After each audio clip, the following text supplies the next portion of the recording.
Hello बच्चों, मैं स्मिता बिजलवान आपकी केमिस्ट्री टीचर स्वागत करती हूँ आपका आईसीटी वर्चुअल क्लासरूम में। आशा करती हूँ आप सभी स्वस्थ होंगे और अच्छे से अपनी पढ़ाई कर रहे होंगे। तो आज हम पढ़ने जा रहे हैं क्लास 12th केमिस्ट्री का चैप्टर सॉल्यूशन यानी कि विलयन। ये चैप्टर हम अपने प्रीवियस लेक्चर में स्टार्ट कर चुके थे। हमने जो है थोड़ा बेसिक यहाँ पर पढ़ लिया था कि सॉल्यूशन क्या होता है, उसी को हम रिवाइज करेंगे और आगे आज नया टॉपिक पढ़ेंगे। चलिए, तो सबसे पहले सॉल्यूशन क्या होता है। क्या होता है सॉल्यूशन?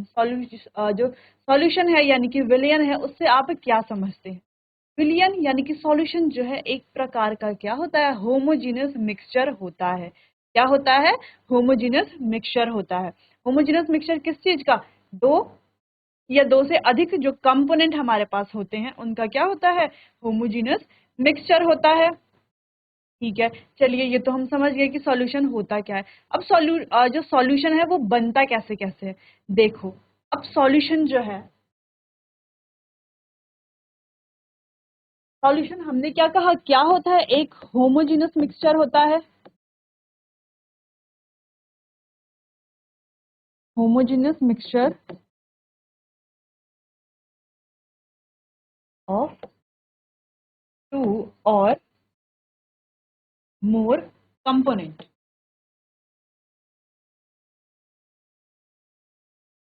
यानी कि दो या दो से अधिक अवयवों का समांगी मिश्रण क्या कहलाता है? सॉल्यूशन कहलाता है। ठीक, अब समांगी मिश्रण यानी कि सॉल्यूशन से आप क्या समझते हैं?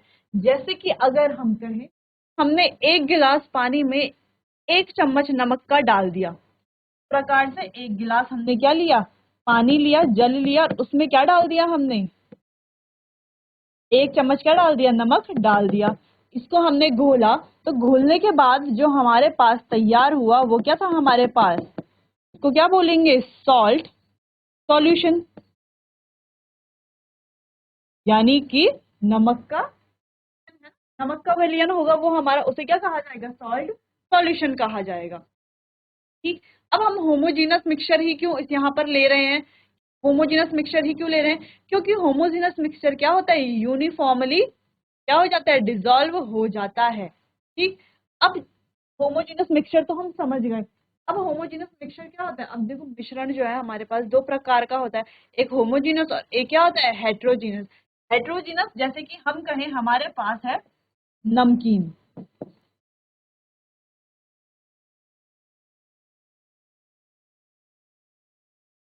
नमकीन भुजिया जिसे हम कहते हैं, उसमें क्या होते हैं, सेव होते हैं, मटर के दाने होते हैं, दाल के दाने होते हैं, मूंगफली के दाने होते हैं, और भी बहुत सारे क्या होते हैं, सेव होते हैं। तो क्या ये भी क्या है, एक प्रकार का मिश्रण है।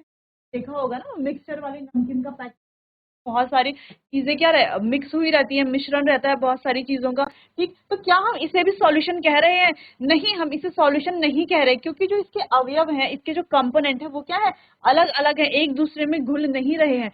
इसीलिए इसे जो है सॉल्यूशन नहीं कहा जाएगा।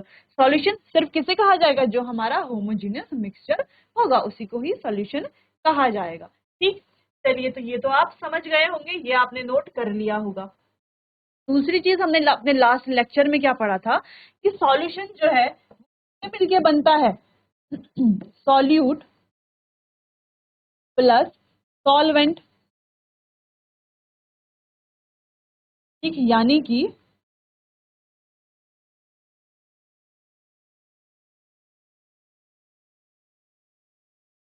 विलय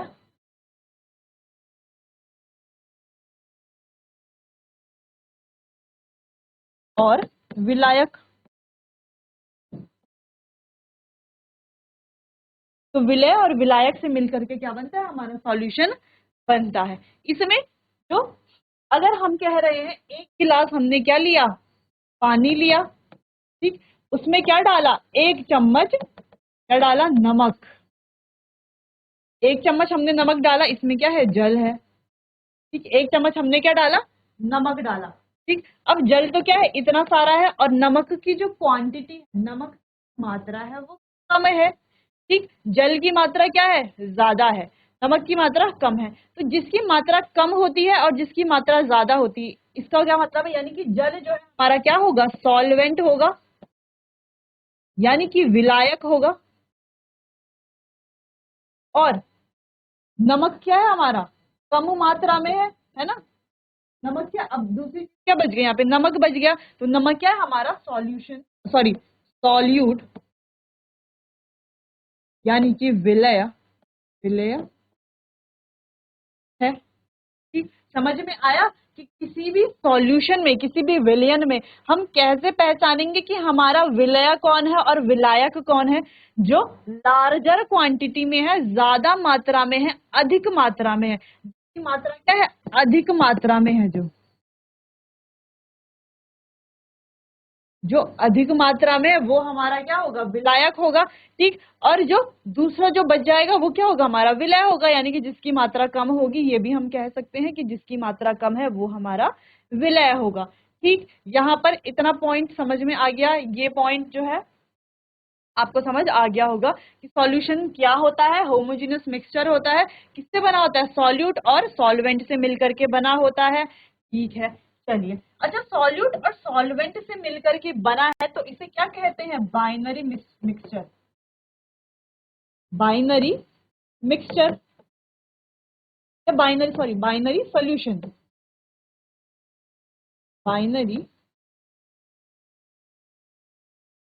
क्या कहते हैं, बाइनरी सॉल्यूशन कहते हैं, क्योंकि ये किससे बना है, दो कंपोनेंट से, दो अवयवों से बना है, दो अवयव है यहाँ पर, इसीलिए क्या हमारा बाइनरी सॉल्यूशन है। अगर यहाँ पे दो अवयव ना होकर के तीन कंपोनेंट होते तो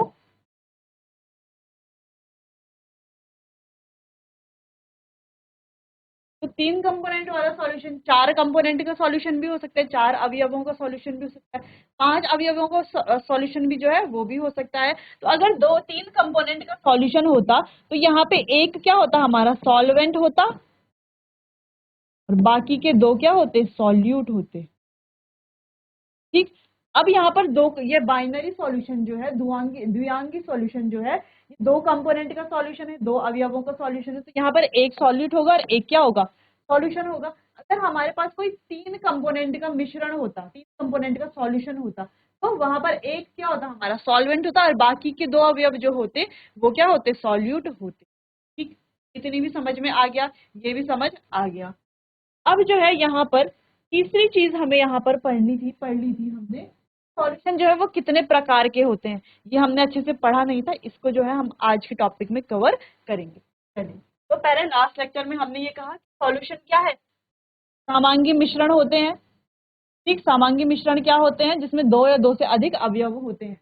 ठीक, और क्या होते हैं, पूरे क्या होते हैं, एक दूसरे में घुल जाते हैं, समांगी मिश्रण होते हैं। ठीक, दूसरी चीज यहाँ पर क्या होता है कि समान मिश्रण का अर्थ है कि मिश्रण में संरचना और गुण पूरे मिश्रण में समान होते हैं।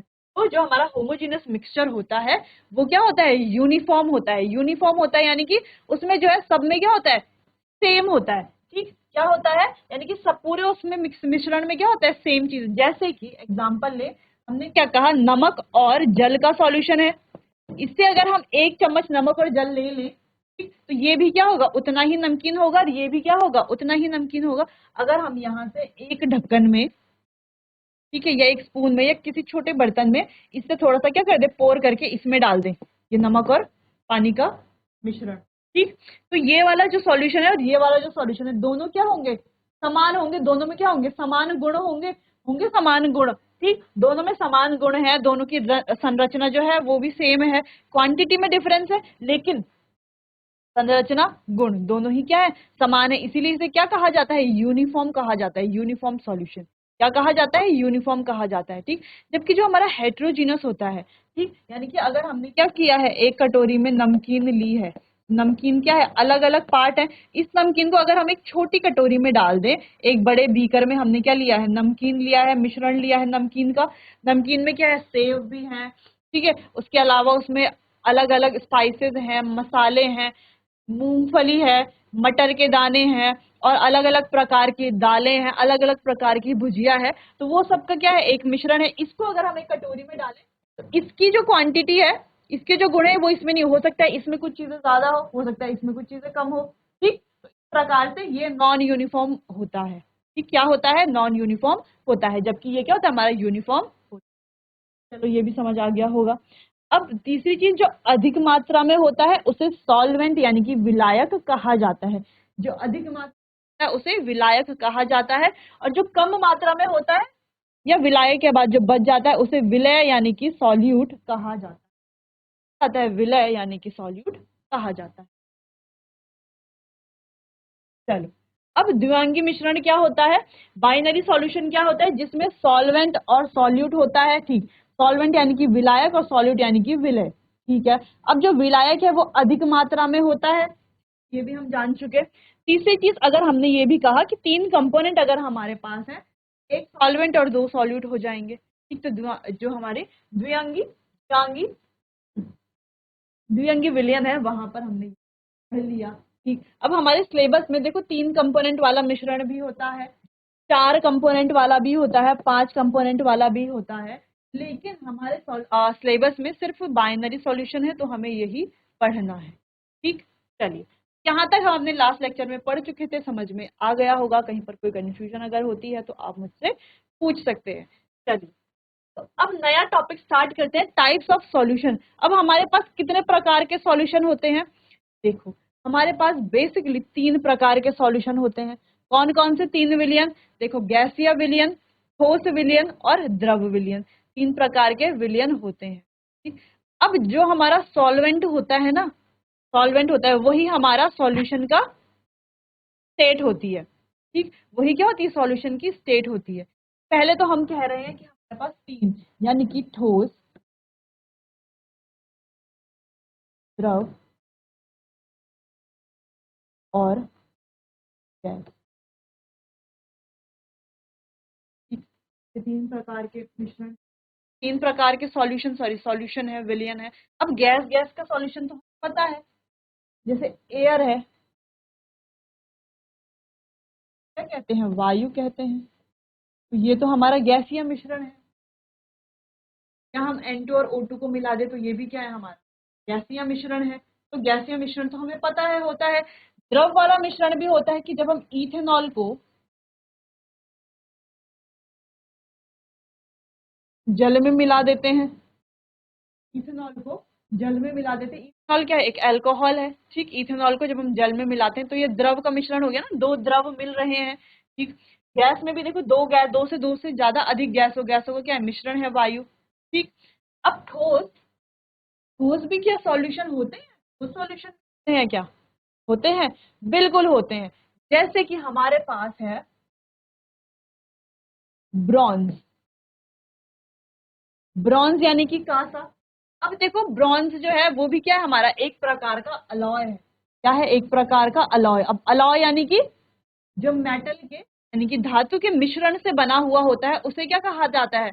अलॉय कहा जाता है। जो किससे बना हो, आप इसके आगे नोट करके लिख लीजिएगा। अलॉय क्या होता है? जो धातुओं के मिश्रण से बना हुआ होता है। वैसे ही हमारा जो ब्रॉन्ज है, या हम कहें कि हमारे पास ब्रास है, ठीक, तो कांसा है, पीतल है, ये क्या है? अधिक, सॉरी, ये क्या है? मेटल के मिश्रण से बने हुए हैं। ठीक, इसीलिए ये क्या है? हमारे, ये भी हमारे एक प्रकार के सॉल्यूशन है। ठीक, चलिए इसे नोट कीजिए पहले। तो ब्रॉन्ज किससे बना है? देखो,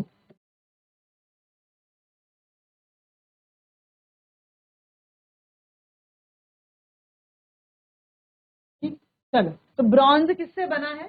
कांसा किससे बना है? हमारा कॉपर और टिन मिला करके, जब कॉपर और टिन को मिला रहे हैं, देखो दोनों ही सॉलिड है ना, दोनों ही क्या है? सॉलिड है, ठोस है, तो उनको मिलाते हैं तो ब्रॉन्ज बनता है। ठीक, अच्छा, दोनों ही क्या है? यहाँ पर भी दोनों सॉलिड, सॉलिड ही है, कि दोनों ही ठोस है, तब कॉपर और जिंक को मिलाकर क्या बनता है? हमारा ब्रास बनता है, यानी कि पीतल बनता है। ठीक, तो यहाँ पर तीन प्रकार के हमारे क्या होते हैं? सॉल्यूशन होते हैं, ठोस, द्रव और गैस।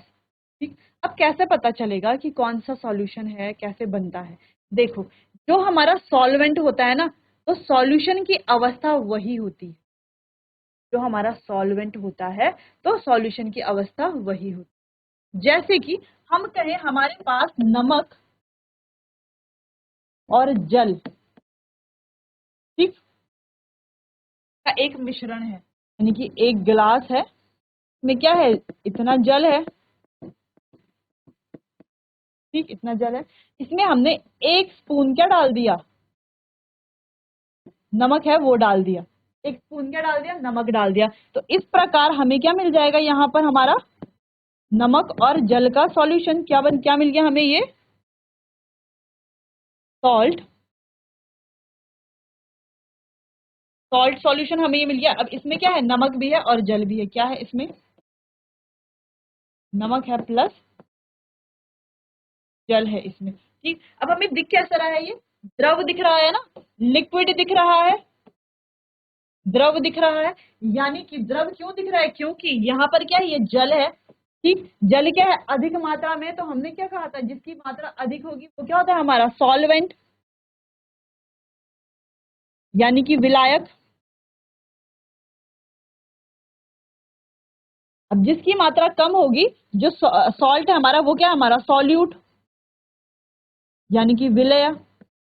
तो हमने क्या कहा अभी कि जो हमारा सॉल्वेंट होगा वही हमारे सॉल्यूशन की अवस्था होगी, जो हमारा विलायक होगा वही हमारे क्या होगी, किसकी अवस्था होगी, वही हमारे जो विलयन है उसकी अवस्था होगी। ठीक, तो यहाँ पर विलायक क्या है, सॉल्वेंट क्या है, जल है, तो द्रव है। ठीक, तो यहाँ पर जो हमारा सॉल्यूशन है वो भी क्या होगा, द्रव ही होगा। ठीक, चलिए इतना समझ में आया, चलिए तो जो सॉल्वेंट की अवस्था होगी, सॉल्वेंट जिस अवस्था में होगा हमारे सॉल्यूशन की भी वही अवस्था, ये आपको ध्यान। ठीक है, यहाँ आपको इंपॉर्टेंट पॉइंट क्या ध्यान रखना है कि सॉल्वेंट की जो अवस्था होगी, सॉल्वेंट की जो स्टेट होगी, स्टेट यानी कि अवस्था, वो किसके बराबर होगी, वही सॉल्यूशन की भी स्टेट होगी। इक्वल टू इस तरीके से आप लिख लेना, इक्वल टू का एक साइन बना देना कि सॉल्वेंट की जो स्टेट होगी वही हमारे सॉल्यूशन की भी स्टेट होगी। इसको हम आगे और एग्जांपल से देखेंगे। पहले ये एक एग्जांपल है, ये आप नोट कर लीजिए, ये जो पॉइंट्स है ये आप नोट कर लीजिए, फिर आगे इस टॉपिक को बढ़ाते हैं। चलिए आगे बढ़े, इतना तो समझ आ गया होगा। चलिए अब देखो यहाँ पर जो हमारा विलायक है यानी कि सॉल्वेंट है, तो विलय यानी कि ये हमारा सॉल्यूट है। अब देखो यहाँ पर जो सॉल्वेंट है ना, यहाँ पर ये तीनों सॉल्वेंट क्या है, गैसेस स्टेट में है, गैसीय अवस्था में है। ठीक, तो इनका विलयन कैसा है, गैसीय विलयन है। यहाँ पर ये सॉल्वेंट क्या है, द्रव इनकी अवस्था है, तो यहाँ पर ये क्या है, सारे द्रव विलयन है।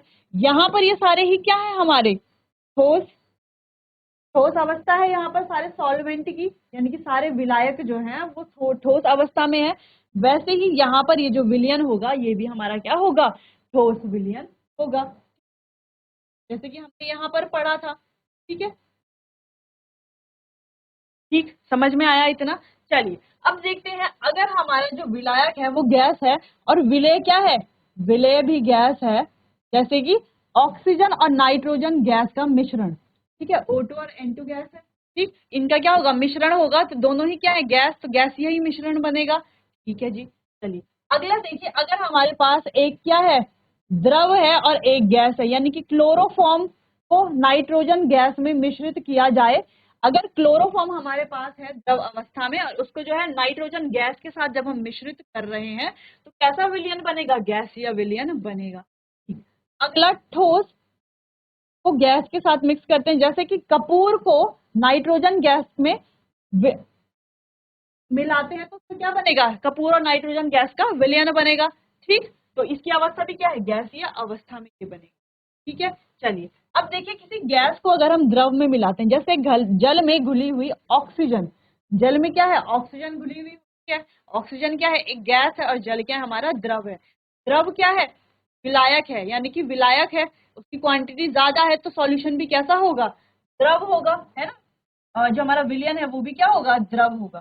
ठीक, चलो इतनी बात समझ में आ गई, कोई कंफ्यूजन नहीं होना चाहिए यहाँ पर, अगर कोई कंफ्यूजन है तो आप मुझसे पूछ लीजिए। ठीक, तो इतनी बात समझ में आई कि जो हमारा विलायक होगा वही हमारा क्या डिसाइड करेगा, विलायक ही डिसाइड करेगा कि जो हमारा विलयन है वो कैसा होगा।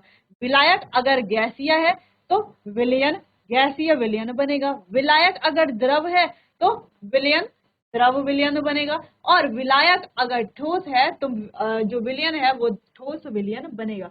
जैसे कि यहाँ पर गैस है और ये क्या है, ठोस है, तो हाइड्रोजन का पैलेडियम में विलयन। ठीक, अब ये द्रव है और ये ठोस है, तो पारे का सोडियम के साथ अमलगम। ठोस है, ये भी ठोस है, यानी कि तांबे का सोने में विलयन। ठीक, अब ठोस, यहाँ पर ठोस है और ये क्या है हमारा सॉल्वेंट, क्या है, द्रव है। तो जैसे कि जल में घुला हुआ ग्लूकोज, तो इस प्रकार से ये हमारा ठोस। तो ये आप समझ गए हो कैसे जो है हमें विलय और विलयन है, कैसे जो है विलयन वो डिसाइड हमारा क्या बनेगा। और इस प्रकार से यहाँ पर कुछ एग्जाम्पल है, ये आप जो है नोट कर लीजिए। ठीक, तो आपको ये समझ आया कि गैस का गैस के साथ मिश्रण हो सकता है, द्रव का गैस के साथ, ठोस का गैस के साथ। वैसे ही यहाँ पर गैस का द्रव के साथ, द्रव का द्रव के साथ, ठोस का ठोस के साथ। यहाँ पर गैस का ठोस के साथ, द्रव का ठोस के साथ, और ठोस का भी ठोस के साथ। ठीक है, चलिए ये अब आप नोट कर लीजिए। देखो द्रव का द्रव के साथ क्या है, द्रव का द्रव के साथ देखो क्या है, जल में घुली हुई एथेनॉल। ठोस का ठोस के साथ, ये भी इजी है, और गैस का गैस के साथ। ठीक, चलिए तो ये अब आप नोट कर लीजिए, फिर हम आगे बढ़ेंगे। चलिए, ये आपने नोट कर लिया होगा। अब आगे बढ़ते हैं, expression for concentration of solution, यानी कि विलयन की सांद्रता के लिए व्यंजक। विलयन की सांद्रता के लिए व्यंजक अभी हमें यहाँ पर पढ़ने हैं। चलिए, सबसे पहले हमारा है, सबसे पहले क्या है, मोल फ्रैक्शन।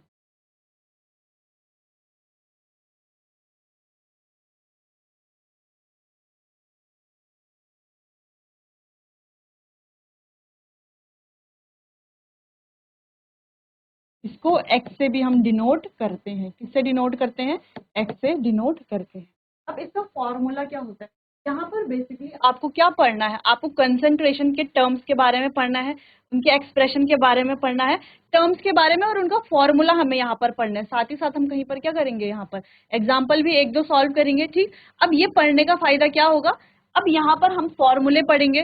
ठीक, ये पढ़ेंगे कि उनको अप्लाई कैसे करना है। फिर आगे हम जब हम चैप्टर कर लेंगे उसके बाद जो है हमारे पास कई क्वेश्चंस आएंगे, तो उन क्वेश्चंस को कैसे सॉल्व करना है, कैसे जो है हमें यहाँ पर कौन सा फॉर्मूला लगाना है, तो इस प्रकार से हम ये करते हैं। ठीक है, चलिए, तो मोल फ्रैक्शन का फॉर्मूला क्या होता है कि मोल फ्रैक्शन ऑफ कंपोनेंट,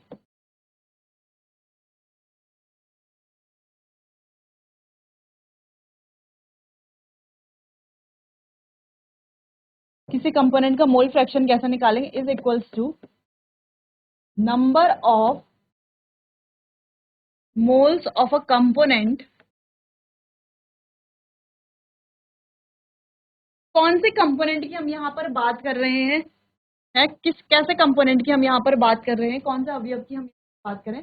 देखो हम जो है यहाँ पर सिर्फ बाइनरी सॉल्यूशन के बारे में बात करेंगे, जिसमें दो ही कंपोनेंट होते हैं, ए और B.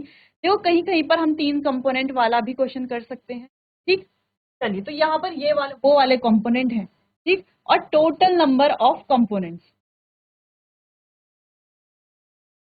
Total number of all components.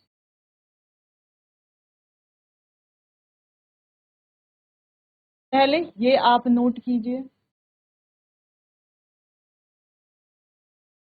किसी कंपोनेंट का मोल फ्रैक्शन हम कैसे निकालेंगे, number of moles of a component, उस कंपोनेंट के मोल, यानी कि अगर हमारे पास, हम कह रहे हैं कि हमारे पास ए एंड बी दो कंपोनेंट है, क्या है, ए और बी, क्या है, दो कंपोनेंट है, कोई बाइनरी सॉल्यूशन है, क्या है, दो कंपोनेंट है ए और बी। अब हम कह रहे हैं कि ए की मोल फ्रैक्शन निकालनी है। देखो दो कंपोनेंट है, तो ए का ये होता है नंबर ऑफ मोल्स, और बी के नंबर ऑफ मोल्स ये हैं हमारे पास, ए के नंबर ऑफ मोल्स और बी के नंबर ऑफ मोल्स। अब हमें कहा जा रहा है कि मोल फ्रैक्शन निकालना है किसी कंपोनेंट का। अब हम कह रहे हैं कि ए की मोल फ्रैक्शन निकालो फॉर ए। तो अगर हमें ए की मोल फ्रैक्शन निकालनी है तो कैसे निकालेंगे हम, देखो मोल फ्रैक्शन ऑफ ए की जब हम मोल फ्रैक्शन निकालेंगे तो कैसे निकालेंगे, number of moles of a component. देखिए जो कंपोनेंट है ए की निकालनी है ना, दो कंपोनेंट है ना, यहाँ पर दो अवयव है, यहाँ पर एक ए है और एक बी है। ठीक, समझ में आया। ठीक है, हम कह रहे हैं ए के लिए नंबर ऑफ मोल्स है Na और बी के लिए नंबर ऑफ मोल्स है Nb। सिंपल, क्या समझ में आया? ठीक है, अब हम कह रहे हैं कि हम पहले ए कंपोनेंट फिर उसके बाद बी कंपोनेंट के क्या निकालेंगे, मोल फ्रैक्शन निकालेंगे। पहले ए की मोल फ्रैक्शन निकाल लेते हैं। ए की मोल फ्रैक्शन यानी कि XA है ना, इससे हम इसको इससे डिनोट करते हैं। चलिए, तो ए की मोल फ्रैक्शन कैसे निकालेंगे, देखो number of moles of a component, तो ए के नंबर ऑफ मोल्स कितने हैं Na upon total number of all components, तो जितने भी कंपोनेंट्स है उनके टोटल नंबर यानी कि Na प्लस Nb होगा, यही तो होगा। तो Na जो है वो हम यहाँ पर पुट कर देंगे वैल्यू, Na की कुछ वैल्यू गिवन होगी क्वेश्चन में, ठीक है। फिर Na और Nb का जो टोटल होगा उसकी वैल्यू हम पुट कर देंगे। तो इस प्रकार से जो है A के हम क्या निकाल लेंगे, मोल फ्रैक्शन निकाल लेंगे। फिर ऐसे ही B की मोल फ्रैक्शन भी हम निकाल लेंगे, बिल्कुल निकाल लेंगे। चलिए, तो नोट कीजिए इतना पहले फॉर्मूला, फिर आगे बढ़ते हैं।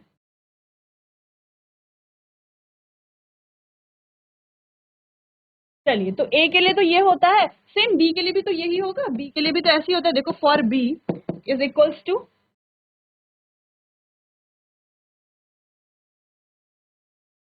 एन बी के नंबर ऑफ मोल्स क्या है और Na प्लस Nb, इसके लिए भी तो ये क्या होगा, सेम ही होगा।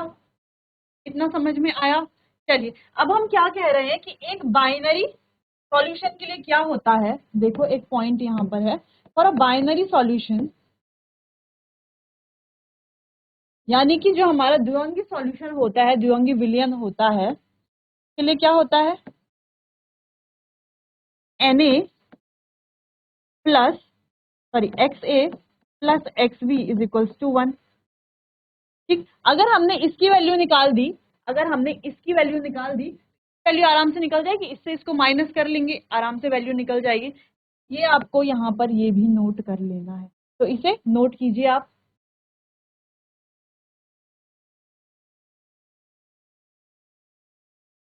चलिए, तो मोल फ्रैक्शन कैसे निकालना है ये आप समझ लेंगे कि मोल फ्रैक्शन, किसी कंपोनेंट की मोल फ्रैक्शन कैसे निकालते हैं कि पहले जो कंपोनेंट के मोल कितने होते हैं और टोटल जितने कंपोनेंट है उनके जो मोल है उनको हमको टोटल करना है। ठीक, जैसे हमने यहाँ पर ए और बी में से एक अगर मोल निकालने हैं तो पहले नंबर ऑफ ए में कितने मोल्स हैं और टोटल ए और बी के टोटल मिलाकर के कितने मोल है वो लिखना है। वैसे ही अगर हमें दूसरा कंपोनेंट है उस मोल फ्रैक्शन निकालना है तो इस प्रकार से उसका मोल फ्रैक्शन निकाल सकते हैं। ठीक, लेकिन एक और इजी मेथड है, X A plus X B यानी कि mole fraction of A plus mole fraction of B is equals to 1। A और बी की मोल फ्रैक्शन टोटल मिला के कितना होता है, 1 होता है। किसके लिए, एक बाइनरी सॉल्यूशन के लिए। ठीक, अगर हम कह रहे हैं अगर हम एक्स ए निकाल देते हैं यानी कि ए की मोल फ्रैक्शन अगर हम निकाल देते हैं, बी की हम आसानी से निकाल लेंगे, क्योंकि ए की फ्रैक्शन, अगर ए की हम क्या कर लेते हैं, मोल फ्रैक्शन निकाल लेते हैं, तो बी की हम आराम से निकाल लेंगे। फिर ये कहाँ चला जाएगा, ये इसके साथ चला जाएगा, माइनस में बी की निकल जाएगी। हाँ, अगर हम बी की मोल फ्रैक्शन निकाल लेते हैं तो ए की भी हम आराम से निकाल सकते हैं। ठीक, इस प्रकार से ये आप नोट कर लीजिए। चलिए, तो आगे कल हम क्या करेंगे, अपने आने वाले सेशन में मोल फ्रैक्शन के कुछ क्वेश्चंस करेंगे, जिससे जो है आप और अच्छे से इसे समझ पाएं और जो हमारे कंसंट्रेशन टर्म्स हैं उनको आगे हम पढ़ेंगे। चलिए, तो मिलते हैं अपने आने वाले अगले सेशन में, तब तक के लिए आपका बहुत बहुत धन्यवाद।